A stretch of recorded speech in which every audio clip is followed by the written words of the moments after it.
بلوچستان کے شہر خاران سے ہمارے بیورو چیف سلمان بلوچ کی رپورٹ کے مطابق خاران عید قریب آتے ہی بازار میں رش بڑھ گیا، روایتی بلوچی چوٹ اور شیرنی کی خریداری تیز۔ خاران عید الفطر کی خوشیاں سمیٹنے کے لیے شہر کے ساتھ ساتھ دور دراز دیہاتوں سے بھی لوگ بڑی تعداد میں بازاروں کا رخ کر رہے ہیں۔ عید قریب آتے ہی جہاں چہل پہل بڑھی ہے، وہیں سلائی کے شعبے سے وابستہ کاریگروں کی غیر معمولی مصروفیت کے باعث مزید آرڈرز کی وصولی سے معذرت کی جا رہی ہے تاکہ پہلے سے لیے گئے آرڈرز کو وقت پر مکمل کیا جا سکے۔ شوز ہاؤسز میں بھی عوام کا تانتا بندھا ہوا ہے، جہاں نوجوانوں کی بڑی تعداد روایتی طور پر ہاتھ سے بنے بلوچی چوٹ اور دیگر برانڈڈ جوتوں کی خریداری میں مصروف ہے۔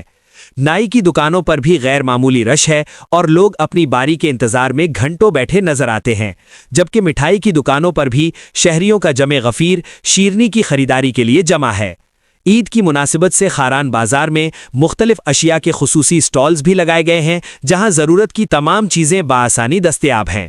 خاران کے لیڈیز شاپنگ بازار میں خواتین اور بچوں کا بے پناہ رش عید کی گہما گہمی کو مزید بڑھا رہا ہے۔ تاہم دوسری جانب خاران شہر میں بڑھتی ہوئی تجاوزات نے ٹریفک کے نظام کو مفلوج کر دیا ہے، بالخصوص سبزی منڈی اور شہید فدا چوک پر شہریوں کا گزرنا محال ہو گیا ہے۔ سماجی حلقوں نے ضلعی انتظامیہ خاران، میونسپل کمیٹی خاران اور دیگر ذمہ داران سے مطالبہ کیا ہے کہ عید سے قبل بازار کو تجاوزات سے پاک کیا جائے اور شہر بھر میں صفائی کے ناقص انتظامات کو بہتر بنانے کے لیے ہنگامی بنیادوں پر مہم چلائی جائے۔